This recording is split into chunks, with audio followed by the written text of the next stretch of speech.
사막에서 당신의 선하심으로 길을 만드시고 인도하여 주신 하나님께서 이제 바다 가운데서 기이한 일들을 행하십니다.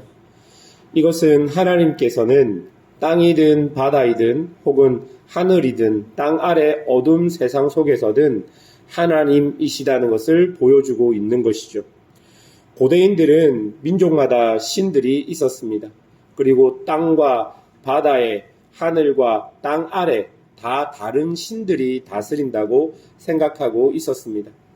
그러나 오늘 시편의 저자는 우리에게 분명하게 말합니다. 그것이 아니고 모든 곳의 주인은 하나님이시고 그분이 다스린다는 것입니다. 이런 맥락을 가지고 25절부터 27절을 보십시오. 25절에 아주 중요한 전제가 있습니다. 제일 앞 구절을 보면 여호와께서 명령하신 즉이라고 이야기합니다. 그러니 지금 여기서 나온 광풍과 위협과 혼동 등은 모두 하나님의 권위 아래에 있는 것입니다. 이렇게 생각해 보자면 혹 사람들은 하나님께 이렇게 질문할 수 있을 것입니다. 하나님, 이 모든 것을 당신이 주관하시면 우리에게는 잔잔함과 평안함만 주시면 안 되겠습니까? 왜 우리에게 광풍과 위협과 혼돈을 주십니까? 그런데 여러분, 이미 우리는 이 질문에 대한 답을 다 알고 있습니다. 만약 인생에 이런 시간들이 없으면 우리는 온전히 하나님께서 원하시는 모습으로 변화되기도 살아가기도 어려울 것입니다. 또한 하나님은 이 모든 것을 주관하시니 결국 고난도 내게 유익이라고 고백하는 것이 고난을 이겨낸 믿음의 사람들의 고백일 것입니다. 28절을 보십시오. 이에 그들이 그들의 고통 때문에 여호와께 부르짖으매 그가 그들의 고통에서 그들을 인도하여 내시고, 하나님은 이 고난들을 통해 당신의 백성들의 입에서 하나님의 이름을 부르게 하십니다. 그리고 하나님의 때에 29절에 보면 광풍을 고요하게도 하시고 물결도 잔잔하게도 하시며 30절에 결국 그들을 항구로 인도하시겠다 약속하십니다. 아무리 풍랑과 위협과 혼돈으로 항구라는 목적지에 도착할 수 없을 것이라고 생각하지만 오히려 하나님은 그런 방향 없이 이리저리 부는 풍랑 등을 통해서 우리를 당신이 원하시는 항구로, 즉 당신이 원하는 목적지로 우리를 인도하고 계시는 것이죠. 그래서 시인은 31절에 뭐라고 고백합니까? 31절입니다. 여호와의 인자하심과 인생에게 행하신 기적으로 말미암아 그를 찬송할지로다 라고 고백하고 있는 것입니다. 이 모든 일이 바다에서 일어날 수 있는 일 같지만 또한 우리의 인생에서도 여전히 일어날 수 있는 일인 것을 시인은 이야기하고 있습니다.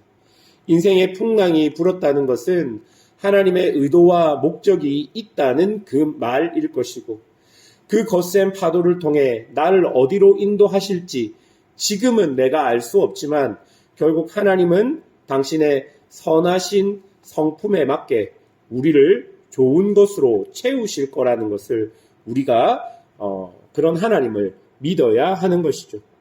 우리는 그렇게 하나님께서 나를 지키시고 보호하시는 것을 섭리하심이라고 말하며 하나님의 섭리를 인정하며 살아가야 할 것입니다.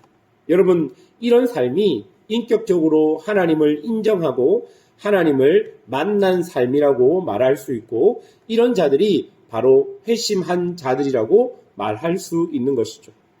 33절부터를 보십시오. 하나님은 세세하게 그 사람의 상황과 환경 속에서 여전히 섭리로 그 사람들을 이끄심을 우리에게 보여주고 있습니다. 34절에 주민의 악함 때문에 옥토를 소금밭으로 만들기도 하시고, 36절에는 굶주린 자를 위해 37절에 밭을 파종하며 포도원을 재배해 풍성한 소출을 거두게도 하십니다. 또한 그들을 크게 번성하게도 하시고 가축이 줄어들지 않게도 하십니다. 여러분, 굶주린 자들이라는 표현은 그 시대 사회적인 약자를 의미합니다. 그 시대 사회적 사람들의 관점으로 보자면 이런 사회적인 약자는 하나님께 죄를 지었거나 버림받은 사람일 수도 있었습니다. 그러나 하나님은 그들을 위해서도 섭리를 베푸시고 그들을 압제와 폭력에서 지켜 보호하시겠다 약속하십니다. 그래서 39절과 40절을 보십시오. 세번역 성경으로 제가 읽어드리겠습니다. 그들이 억압과 고난과 걱정, 근심 때문에 수가 줄어들고 비천해질 때에 주님께서는 높은 자들에게 능력을 부으시고 라고 표현합니다. 여러분 이 구절을 보시면요. 혹여나 고관으로 번역된 이 높은 자들이 줄인 자들을 억압하고 괴롭게 하여 줄인 자들의 수가 줄고 비천해지면 하나님께서는 그들에게 능욕을 부어 버리시겠다 표현하고 있는 것이죠. 그리고 마지막으로 시인은 이런 역사적 교훈과 우리의 일상의 삶의 하나님의 역사를 보고 이렇게 이야기합니다. 43절입니다. 지혜 있는 자들은 이러한 일들을 지켜보고 여호와의 인자하심을 깨달으리로다 라고 표현하고 있는 것이죠. 사랑하는 여러분, 43절이 우리에게 교훈하는 것을 여러분 분명하게 기억하십시오. 지혜 있는 자들은 이러한 일들을 지켜보고 여호와의 인자하심을 깨달으리로다. 여러분, 하나님과 함께 동행하며 사는 것은 하나님의 일하심을 신뢰하며 하나님이 어떤 일을 하시는지 지켜보는 사람들의 특권입니다. 만약에 우리가 하나님을 인정하지도 않고 인식하지도 않고 내 삶에서 섭리하시지도 않는다고 생각하면 우리는 우리 삶에 역사하시는 하나님의 은혜를 볼 수 없다는 것이죠. 분명히 43절에서 시인은 지켜보고라고 우리에게 이야기하며 너희가 믿음의 길을 가기 시작할 때, 너희가 바다에서 일을 시작할 때, 너희가 너희의 삶을 믿음으로 살아갈 때 하나님이 일하시는 섭리와 역사를 분명히 볼 수 있을 것이다 라고 말하고 있는 것이죠. 그래서 우리에게 지켜보고 여호와의 인자하심을 깨달으라고 말하고 있는 것입니다.